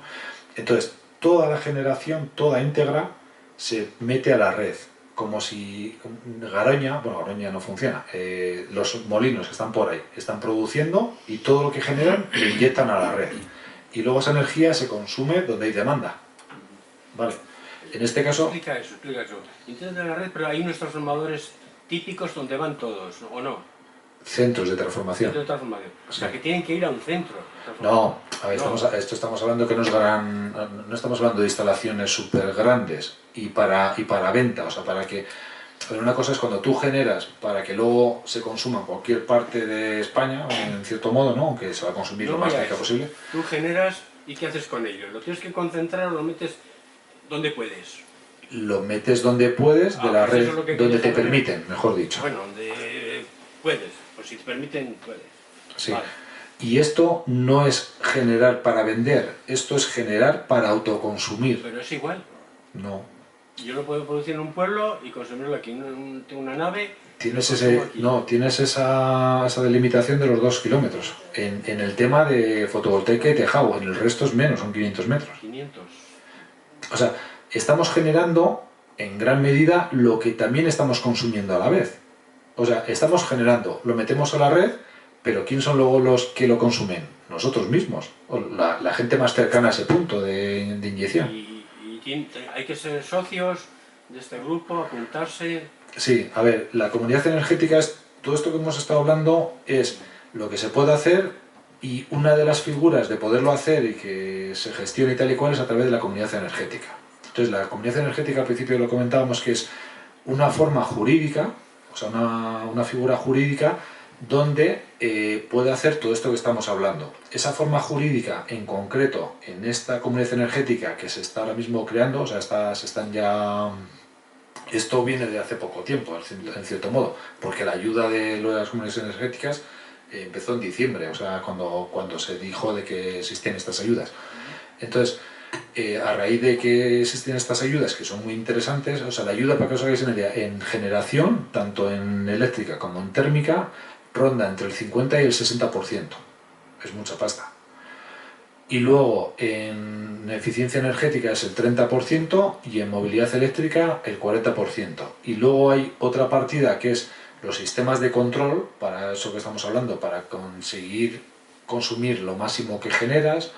Para el vehículo eléctrico, pues un sistema de control, pues para ver quién es el que lo coge, cómo lo reservas, etcétera. O sea, todo lo que haga falta a nivel de control para que esto funcione bien, eso es otra partida que va asociada a la ayuda en función de lo que está controlando. Por ejemplo, si el sistema de control es para autogestionar esa energía que estamos generando, pues tendría el 60% ese sistema de control. ¿Me seguís? Si, por ejemplo, el sistema de control es para la movilidad eléctrica, pues tendría el 40%. Va asociado a lo que es la... Sí, toda la estructura. Sí.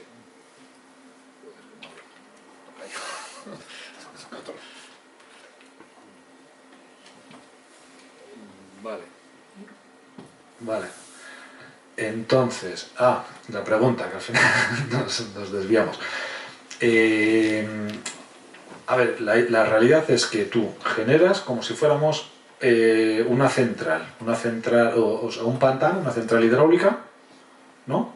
Ahí en el pantano de Burgos, por ejemplo, vale, turbina agua y en esa turbinación genera energía. Esa energía la inyectan a la red, ¿vale? Y luego de esa red llega a los núcleos urbanos, bueno, a todos los sitios donde hay demanda de energía, y cada uno luego, en función de sus necesidades, coge de esa red y se alimenta. ¿Hasta ahí me seguís todos? Sí.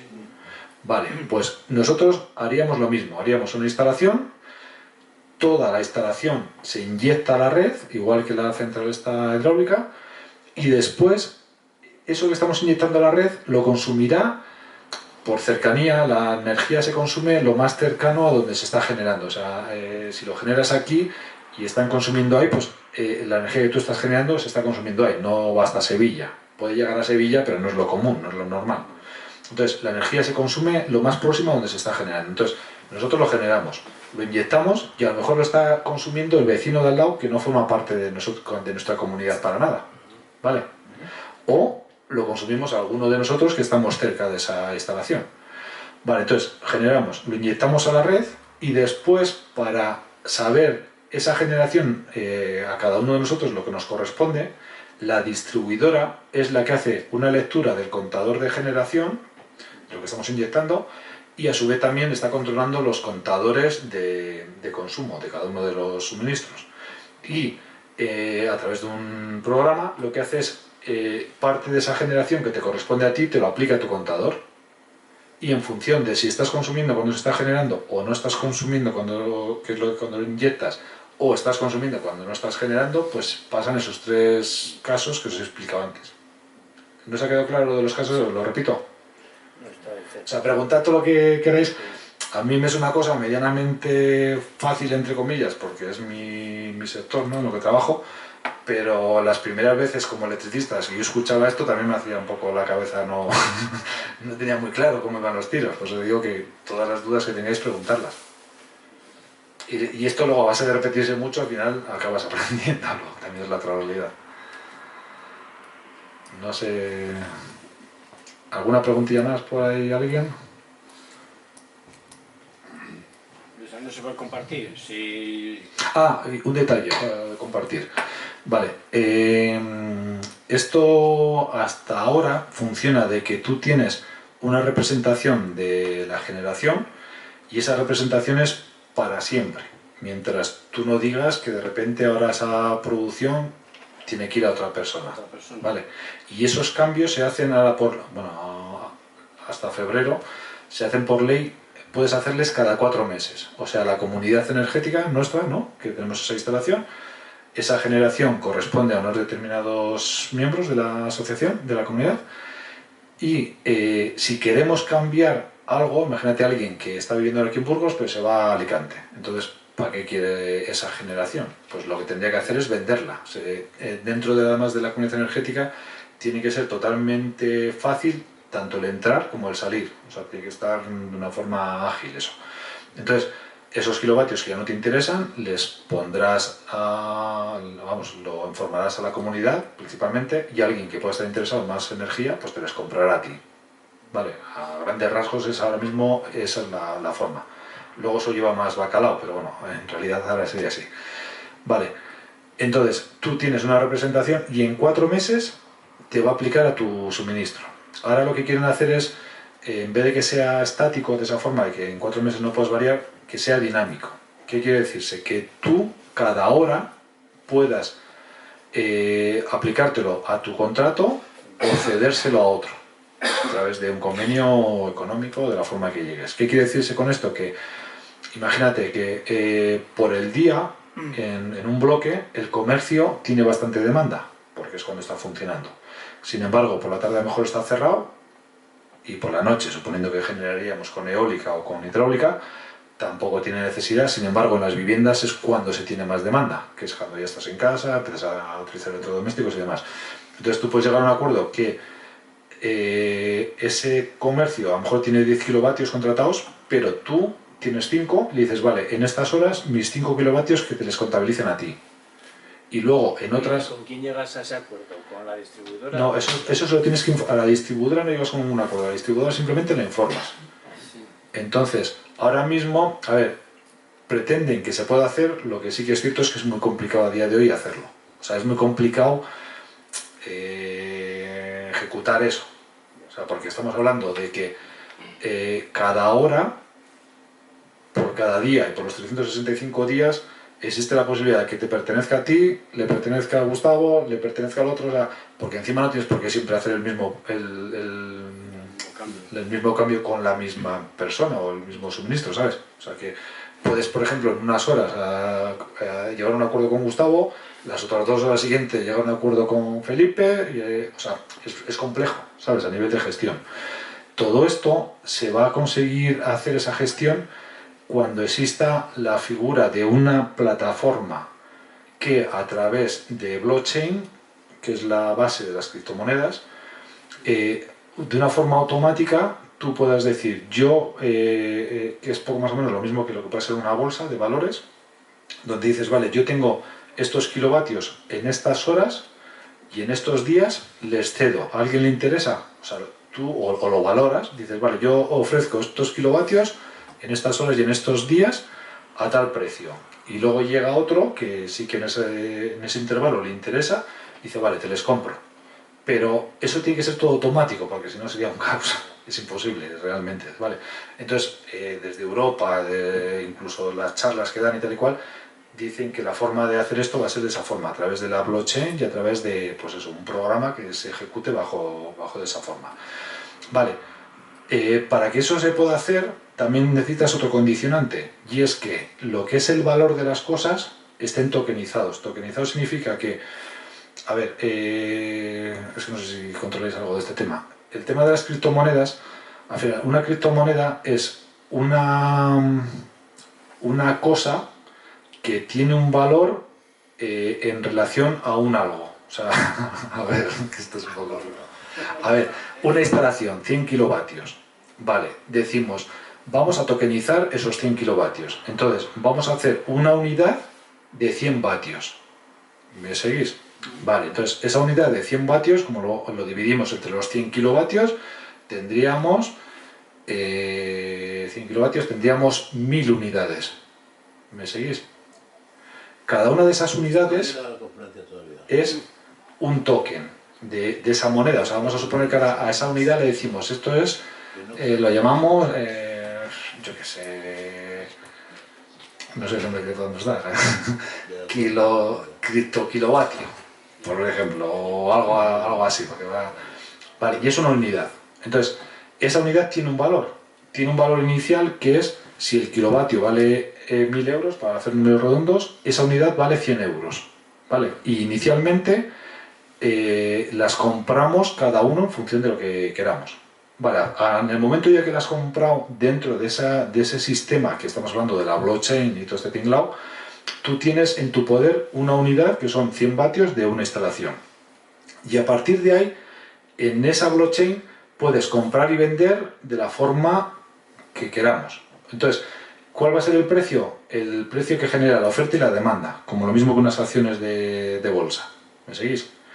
Y para hacer una compra y una venta no necesitas a nadie por medio, no necesitas un banco ni una... vamos, ni un notario, ni absolutamente nada. O sea, certifica tanto la compra como la venta esa blockchain, que es una de las peculiaridades que tiene. ¿Vale? Entonces, arrancamos, generamos la instalación, la tokenizamos, generamos X token, esas unidades, ¿no? Y luego esa unidad tiene, por un lado, una representación de lo que es el valor de la instalación y por otro lado tiene una representación que corresponde con cada hora de todas las horas del año. No sé si me seguís. Bueno, aunque os perdáis, que soy un poco a chino, es la forma. Aunque... Entonces, esa representación es la que tú puedes intercambiar.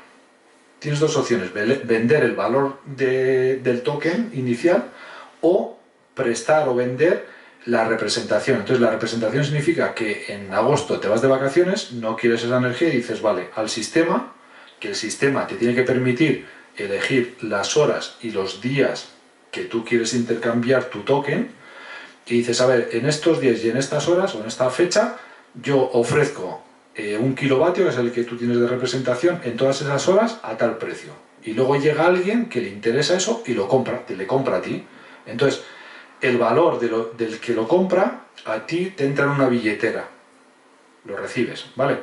Y el que lo compra tiene que tener un dinero que está en ese tema criptográfico o tal, donde al final con ese dinero te compra tu representatividad. No sé si os habéis enterado de mucho o de poco, pero la forma real de poder llegar a eso es de esta manera. No, pero a ver, no es ninguna tontería. Tú imagínate, vale, vamos a poner la otra realidad. Generamos la instalación, generamos 100 kilovatios y cada uno compramos una parte. Vale, cuando tú quieres vender esa parte, ¿quién va a certificar de que tú lo has vendido y esto lo ha comprado?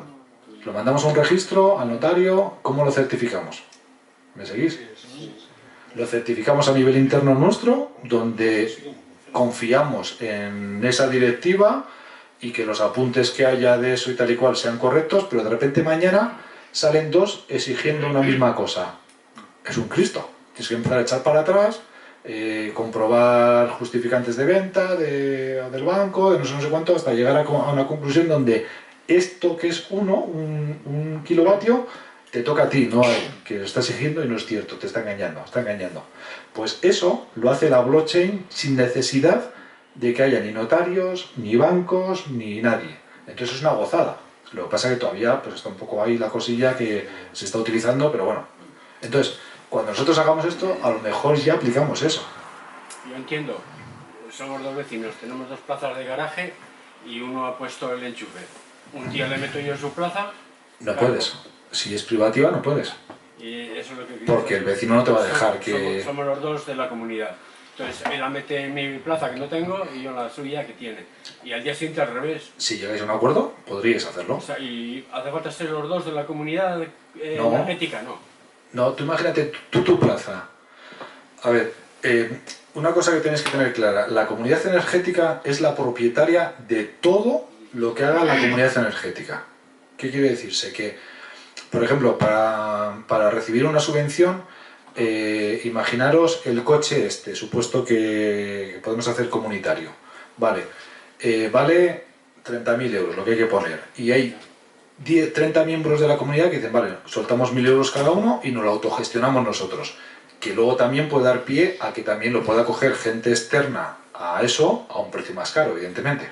Pero bueno, pero inicialmente vamos a suponer que se lo gestionan entre ellos. Pero el coche no es de ellos, es de la comunidad energética, porque ha recibido una subvención que para recibir esa subvención la propiedad de eso tiene que ser de la comunidad energética. Aunque el usufructo, o sea, el uso de esa cosa, sí, la hagan esas 30 personas en exclusividad. ¿Me seguís? Sí. Vale, entonces, a nivel del caso que estás planteando, una plaza de garaje con un punto de recarga. Entonces, ese punto de recarga, si solamente puedes cargar tú, es una cosa privativa, con lo cual no puede estar subvencionada con una ayuda que le den a la comunidad energética. Sin embargo, imagínate que en esa comunidad de vecinos se ponen de acuerdo y dicen, estas 2 plazas van a ser comunitarias para todos los que quieran cargar en esas plazas. Pues esas plazas tendría que estar abierto a la comunidad e incluso a alguien de fuera de la comunidad que quiera cargar ahí. ¿Me entendéis? Y escucha, Alfonso, si tú lo consumes en tu casa es tuya, es privativa. Claro, pero no puedes acogerte a una ayuda. Pero siempre me has dicho que puedes vender, si te vas a otro sitio, que puedes venderlo, ¿no? Sí. La producción, o sea, los kilovatios que tú representas en esa instalación, les puedes intercambiar y vender. Vale. Pero una plaza de garaje con un punto de recarga, si es tu plaza de garaje, tú no vas a dejar al de al lado que se ponga allí y que se ponga a cargar y que te carguen a ti los kilovatios, evidentemente. ¿No? No, pero si lo puedes vender. ¿Vender? ¿Qué vas a vender? No se ¿Los puede. kilovatios de la plaza de garaje? No se puede. Eso es muy complejo. A ver, es muy complejo para muy poca cantidad. A ver, podrías venderlo, pero eso lo vas a vender más en un acuerdo particular. Tú con tu vecino le dices, vale, si quieres cargar, cuando yo no esté, cargas, esta es la clave para que se ponga en marcha el punto de Sí, recarga. pero hablamos de que esto esté controlado por esa gestionadora o esta gestora. Sí, pero claro, pero eso va a gestionar no los puntos de recarga pequeños, que son a título privativo principalmente, va a gestionar los puntos de recarga grandes, los que sean de carga rápida y carga intermedia. ¿Me seguís? Ok. Bueno, si no hay ninguna pregunta más, haced una foto, y también tengo aquí algún folio, pero bueno, si queréis, haced una foto, donde, a ver, el QR es un cuestionario para asociarse a la comunidad energética. Todavía no tenemos el CID, pero en breve lo vamos a tener que tener porque es necesario para poder optar a la subvención. Entonces, si escaneáis el QR, al final os va pidiendo los datos, nombre, apellido, dirección, tal. Hay algunas cosas que son indispensables y hay otras que, bueno, ya se podrán hacer. Es apropiado meter una factura de la luz para ir estudiando esas facturas de la luz y diciendo a la gente lo que necesita y demás. Y luego, gente que no ha podido venir hoy, gente que conozcáis que le pueda interesar esto, yo qué sé, o sea, alguien que esto que hemos hablado aquí, quitando los cortes que ha habido de cámara, que esos no saldrán, pero bueno, lo más gordo va a salir. Yo esta noche o mañana haré un vídeo y lo cuelgo en el canal de YouTube, o sea, tendréis que ir a YouTube y dentro de YouTube buscar esta dirección, Indiset Burgos.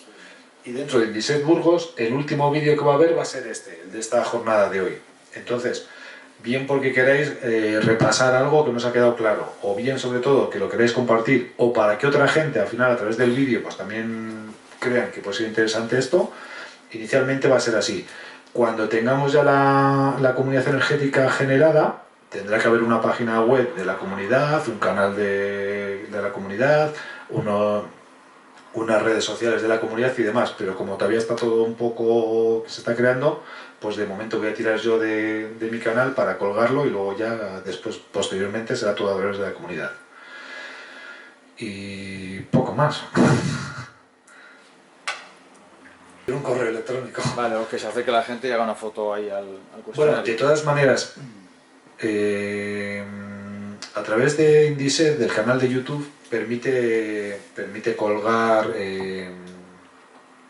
¿Alguna foto en el...? No, fotos no, comentarios. Entonces, es una de las posibles formas de decir, a ver, yo que sé, tengo esta duda, la que sea. Pues a través de esos comentarios se puede responder, o si generan unas cuantas dudas que hay que explicarlo un poco más en detalle, pues hago otro vídeo contando todas esas cosillas, ¿vale? A la vuelta de no mucho volveremos a hacer otra reunión y en esa reunión ya espero que la comunidad esté creada con su CID y todo ya necesario. Todo lo que hemos hablado hoy aquí ya tiene que ser con datos muy concretos de costos, de dónde se va a realizar, de tal y cual, para ver hasta qué punto se puede generar, y por otro lado la gente que se ha ido apuntando también las necesidades que tiene la comunidad, o sea, de los socios de la comunidad, qué es lo que demandan, ¿vale? Cuando eso, después ya de cara, bueno, esto es como cualquier figura, cuando ya la comunidad está como tal creada, que es la asociación en el fondo, ¿no? Normalmente en casi todos los sitios se suele poner una pequeña cantidad que es el capital social, como cuando formas parte de una SL, de una cooperativa y tal y cual, que en este caso, yo qué sé, puede ser simbólico, 10 euros o una cosa muy chiquitilla, para, sobre todo, eso tiene que ir vinculado a lo que tú pidas. Por ejemplo, si Gustavo quiere 5 kilovatios y hemos partido de que por cada reserva de kilovatios son 10 euros, pues va a poner 50 euros. Si luego se echa atrás, esos 50 euros les perdería, evidentemente. Y si sigue para adelante, se puede luego, depende de lo que la comunidad diga, se puede dejar como capital social de la comunidad para gastos generales o cosas de estas, o si dice que no, que se descuente del importe del costo del kilovatio, pues se descuenta. Eso es luego ya, a ver, en el momento que esté la comunidad energética, yo estoy haciendo como el inicio de que esto arranque, pero después va a haber una directiva que es la que va a hacer todo. O sea, yo simplemente plantearé ideas igual que cualquiera de vosotros, ¿me entendéis? Y la directiva, pues lo que crea conveniente, se trasladará a Asamblea General cuando sea necesario, y cuando son cosas más chiquitillas, pues lo resolverá la directiva. La directiva, otro detalle, A ver, yo he tirado un poquitín, entre comillas, de gente cercana, porque a gente no tan cercana que se lo he planteado, todos me han dicho que no. O sea, eso de en este país, o en Burgos en concreto, de trabajar para el otro a cambio de poco más o menos nada, nadie quiere. No sé por qué motivo. Vale, entonces, hay que crear la comunidad, y para crear la comunidad hace falta 5 miembros. Entonces, tienen que salir 5 personas que den sus datos y formen parte de esta directiva inicial, porque si no, no se crea, no hay otro remedio. Pero tampoco tiene por qué ser la directiva a futuro. O sea, hay que arrancar esto, va a haber esas 5 personas, luego, cuando esto arranque, hay que hacer en una de las asambleas que se haga una votación de los miembros de la directiva, como cualquier otra figura de lo que sea. Entonces, cuando llegue ese momento, se pedirá a la gente que forme parte de la comunidad energética que quiera formar parte de la directiva, pues ofrecerá su candidatura, ¿no? Como se suele decir. Yo qué sé, pues se presentará, dirá, bueno, no sé, unos pequeños datos y tal y cual, y después todos los miembros de la comunidad energética votaremos a, pues yo qué sé, a Óscar, a Valerio o a los que voluntariamente se presenten. Si no hay gente voluntaria, se tira de toda la comunidad, eso ya lo sabéis, ¿no? O sea, como una comunidad de propietarios, poco más o menos. Y luego, una cosa que yo sí que creo que es bastante importante también, que a mí me... Bueno, 2 detalles. Bueno, uno, el primero, esa directiva va a hacer un trabajo que es comunitario. O sea, va a hacer un trabajo por el bien de todos. Entonces, como va a hacer un trabajo por el bien de todos y va a emplear un tiempo, y principalmente tiempo, sobre todo, y tiene una cierta responsabilidad, a los miembros de la directiva, en función, bien por sea por reunión, con un tiempo a mayores que se dé para que estén preparados de lo que luego en esa reunión se va a debatir o se va a votar o lo que sea. O de alguna manera tienen que tener una pequeña repercusión económica para que, joder, o sea, su esfuerzo, como es de todos, lo pagamos entre todos. No sé si me seguís, no sé si os parece correcto, a mí me parece súper correcto, o sea, pero bueno, bueno, eso se va a votar también, o sea, es una de las cosas. A ver, hay muchas cosas que se van a marcar a nivel de estatutos, pero luego cualquier conflicto que se genere dentro de la comunidad o tal y cual, eso en asambleas generales se votan esos detalles y se modifican en estatutos, se modifican en tal, se modifican en importes, se modifican lo que sea. Luego, el otro detalle con respecto a la directiva es lo que hablábamos antes, tiene que ser representativa. Representativa significa que bien, o porque en una zona de la ciudad pues hay una obra y entonces una persona de esa zona pues figure, ¿no? O sea, como representante, bien por sectores, o sea, porque sean vecinos, porque sean industriales, porque sea lo que sea, al final tiene que haber una gente que, joder, que represente, pues, de alguna manera. Y luego aparte, una de las cosas muy buenas en las comunidades energéticas es que haya una participación política, en cierto modo. O sea, al final, por ejemplo, en este caso, si se quiere hacer algo en un pueblo, una parte de la cual dependes es de la Diputación. Pues si hay un miembro de la Diputación, José Mari, si hay un miembro de la Diputación que en cierto modo representa a la Diputación, es muy importante, porque aparte de que te agiliza ciertas cosas, es una entidad que ya tiene muchos más medios, incluso que los que puede tener la comunidad energética, de asesoramiento, de cosas tal. Luego, a nivel de Burgos, el representante que es el ayuntamiento, pues sería genial que hubiera un miembro de la directiva que estuviese vinculado al ayuntamiento. Esto de que sea genial no quiere decirse que se consiga, o que el ayuntamiento lo considere oportuno, pero bueno, se le va a ofrecer. En FAE, por ejemplo, también, pues FAE representa a los industriales, a los empresarios. Pues de cara a hacer una actuación en el polígono de Villalón-Quejar, a todos los demás no la trae al peiro, quitando los que sean de allí, empresarios de allí. Sin embargo, si FAE considera oportuno, hay demanda, tal y cual, pues esa persona ya es el iniciador de esa posible obra. ¿Me seguís? Entonces, con esos 3 representantes, que principalmente son políticos, entre comillas, por así considerarlo, yo, para que optemos ayudas, nos exigen el IDAI mínimo 5 miembros en la directiva, con lo cual tenemos que ir a 5 miembros mínimo. Y como podría existir 3 posibles candidatos que siempre se mantenga a través de esas figuras, yo luego, por otro lado, lo suyo mínimo, y creo que sería conveniente, es que el resto de candidatos sea superior a los 3 votos de esta figura. no sé si es mi idea. O sea, que esto es lo mismo. O sea, se debatirá y lo que diga la comunidad es lo que se aplicará. Pero yo, dentro de mi razonamiento, sería bastante correcto 3 miembros de eso y 4 no vinculados a la política, para evitar posibles historias, vamos.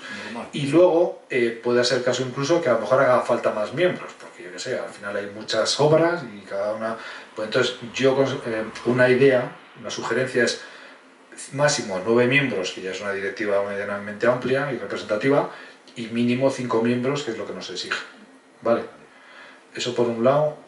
Y luego otra cosa, yo desde mi punto de vista, y también incluso por necesidad, para que nos den la subvención, que estamos hablando de ese 50%, que si la si la instalación son 100.000 euros, nos dan 50.000, o sea, no es ninguna tontería. O si es 1.000.000 de euros, nos dan 500.000.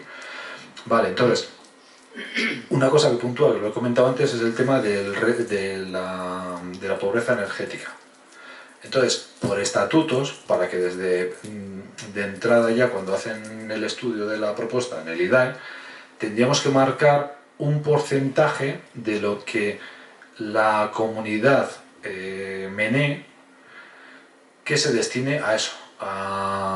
Más que incluso decir que a pobreza energética, yo que sé, a obra social, donde se incluya pobreza energética, ayuda a una ONG, yo que sé, más actuaciones, o lo puedas destinar en más cosas, pero que incluya lo de la pobreza energética. Y luego ese porcentaje, que para mí, por ejemplo, un porcentaje más que razonable frente a lo que te puede aportar, sería la posibilidad de un 10%, que puede ser un 10, un 5, un 2 o un 20, o lo que sea. O sea, eso se marcará a lo mejor inicialmente un 10%, y en la primera vez que se haga la Asamblea General, que se cambie esa posible directiva, que ciertos detalles a lo mejor la gente no lo vea tal y cual, pues se vota y ya se confirma si sí o si no. ¿Me seguís? Sí. Pues yo una idea es ese 10%. Ese 10% en realidad a la comunidad le supone muy poquito, porque de los 900 euros que pones, por ejemplo, te estás aprovechando a través de la comunidad de más o menos 2/3 partes del costo, entre lo que se te reduce tal, entre lo que se abarata por ser una obra grande, entre lo que luego no tienes que estar porque es un mantenimiento general, no tienes que estar preocupado de ello, tal y cual. Al final se obtiene mucho beneficio por poca cantidad, no sé si me seguís, con lo cual el que un 10% se destine a obra social a mí me parece justo, pero bueno, que no tiene por qué ser mi opinión, ¿eh? Y con eso yo creo que ya está todo. Pero por ejemplo, si se... Ir pensando y todo lo que consideréis oportuno y tal y cual, pues en la siguiente asamblea se lanza o se tal y demás para ir mejorando todo. Sí. Para formarse esa comunidad energética, ¿cuántos socios tiene que haber como mínimo? 5. ¿Con 5 valdría? Claro, la inversión es cuantos menos socios, menos placas o lo que sea. Claro, más cara la instalación, menos posibilidad de distintos sectores. O sea, a ver, para que nos dé la ayuda tenemos que tocar en generación, mínimo fotovoltaica, y a ser posible, aunque sea incluso a nivel único, pues por ejemplo un eólico sería interesante porque te puntúa un proyecto hidráulico que aunque no se pueda hacer, lo tengas ya bastante encaminado y que vean que lo vas a hacer a futuro, que existe la posibilidad aquí en Burgos. Lo de si se llega entre medias a un contacto con el ayuntamiento, se podía plantear algo en el tema de la red de aguas del ayuntamiento, porque lo están haciendo en Medina de Pomar, van a meter un turbogenerador. En Baleares, en otra comunidad que hay en Baleares, también van a meter un turbogenerador. Esto es de unas comunidades que salieron, o sea que les han dado ya la ayuda de la anterior propuesta, que fue en febrero. O sea, este año, lo mismo que van a sacar ahora, salió en febrero, y las que se presentaron, a unos se lo han concedido. Y dentro de esos que se les han concedido, en algunos casos, como es la comunidad energética que se va a crear en Medina de Pomar con los pueblos de alrededor, van a meter un turbogenerador. Pues si metiésemos un turbogenerador ya sería la repera. Pero claro, necesitamos el ayuntamiento y que esté de acuerdo y tal y cual. Eso va muy lento. O sea, y esto hay que presentarlo antes del 13 de febrero. Con lo cual podemos decir de que las intenciones son no sé qué y tal y cual, y a lo mejor un futuro se hace, para que te lo puntúen, aunque no te lo subvencionen. ¿Me seguís? Luego, en el tema térmico, habría que intentar también hacer alguna instalación, aunque sea pequeña, simbólica a nivel de medio un poco experimental para que también te puntúe en ese punto. En eficiencia energética también habría que hacer, aunque sea una pequeña instalación, en una nave, en un bloque, en donde sea, para que también nos puntúe. En el tema de la movilidad eléctrica, mínimo, hay que contemplar un punto de recarga mínimo, y si contemplamos, porque hay bastante gente que está interesada en un proyecto de una compra de un vehículo compartido, pues mejor que mejor todavía. Y luego en los sistemas de control, también hay que, eso es necesario, eso es muy importante, pero todavía no lo tengo yo más o menos bien elaborado, conseguir un sistema de control que aporte algo a todo esto que estamos hablando. Si generamos todos esos, nos puntúa muchísimo. Luego, en la directiva tiene que haber igualdad de género. Entonces, dentro de la directiva inicial hay 3 mujeres, aunque hoy no ha venido ninguna de ellas. Bueno, Valerio está en representación de su hermana, que es la que realmente está en la directiva, y luego hay otras 2 mujeres más. Eso puntúa. ¿Qué más puntúa? Lo del tema de... Vale. ¿La próxima reunión lo anunciáis? Sí, a la próxima reunión ya todos los que estéis aquí, como mínimo se os va a anunciar a través del correo electrónico que metéis en el cuestionario. Sí. Vale, luego el resto pues ya veremos a ver cómo se puede anunciar. De acuerdo. Vale. Lo que hablábamos de la pobreza energética también puntúa. Lo del el reto demográfico también puntúa. En este caso nosotros quitando que en Cardeñadijo, que es un pueblo, consigamos hacer una pequeña actuación, o en otro pueblo que... El Cardeñadijo es porque más o menos yo eso lo tengo ya hecho de atrás y me es medianamente fácil a lo mejor ponerlo en marcha. Otro pueblo habría que estudiarlo de nuevo, dónde es el sitio apropiado, los vecinos, tal. Aquí ya tengo algunos vecinos que estaban interesados y demás. Bueno, si en Cardeñadijo hacemos una pequeña actuación, aunque sea pequeña, también nos puntúa. Entonces, todo eso que conseguiríamos, que nos den la ayuda. ¿Me seguís? Pero, por ejemplo, una vivienda estándar, ¿no? Que suelen ser 3,3 o 4,4, un piso. Eso, por ejemplo, yo entiendo que tú para ser socio, si quieres coger los 3 kilovatios, sería unos 30 euros. No tienes que coger 3 kilovatios. Esto no va... Ya. La potencia que tú tienes contratada no quiere decirse que sea la potencia que tienes que tener de generación. La potencia de generación es que 1 kilovatio genera 1300 kilovatios al año. Lo que pasa es que influyen los factores, ¿no? Es por el día, en verano más que en invierno y tal y cual. Vale. Ahora, tú en tu casa tienes una potencia de 3,45, pero tienes un consumo, tú a lo mejor de 2000 kilovatios y el vecino de 5000, con la misma potencia contratada. ¿Vale? Entonces, tú en tu caso con 2000 kilovatios, a lo mejor con 2 kilovatios, 1,5 kilovatios, te es lo más óptimo, y el que con la misma potencia consume 5000, pues necesita 3 kilovatios. ¿Me seguís? Y a mí entonces me saldría más o menos, si esto se pusiera en marcha, son 900 euros más o menos. A grandes rasgos, sí. Pero todo eso se tiene que concretar, en condiciones. Esto estamos hablando un poco de números redondos. Sí. Entonces, tú en tu caso, si con 1,5 kilovatios te hiciese falta, pues tendrías que poner 1350 euros. Y el que quiere 3, pues tendría que poner 2700, ¿no? 9 por 3, 27. 2700. Y la empresa que cede su... ¿Aquí sois algunos empresarios? O sea, ¿tenéis disponibilidad de poder ofrecer un tejado de una nave? Vale, pues a los empresarios todavía les interesa mucho más esta figura que incluso a los particulares. ¿Por qué les interesa mucho más la figura? Porque al final van a conseguir una instalación renovable que se les va, o sea, que no tienen que adelantar un duro, porque en gran parte del costo del precio que van a recibir por el alquiler del tejado, van a poder hacer la instalación renovable, incluso a mayores seguramente incluso reciban más dinero. Entonces, tienen 2 opciones: hacer una permuta con la comunidad energética de que yo te cedo el tejado y a cambio me das tanto dinero y tantos kilovatios de renovables. Y esos kilovatios no tienen por qué formar parte de la comunidad, si lo quiere a título individual. Si lo quiere a nivel dentro de la comunidad, pues también podría. Si lo tiene dentro de la comunidad, pues al final el mantenimiento, los gastos generales y todo eso, pues también le aplica. Si lo tiene a título individual, pues tiene que apañar con su instalación. ¿Me seguís?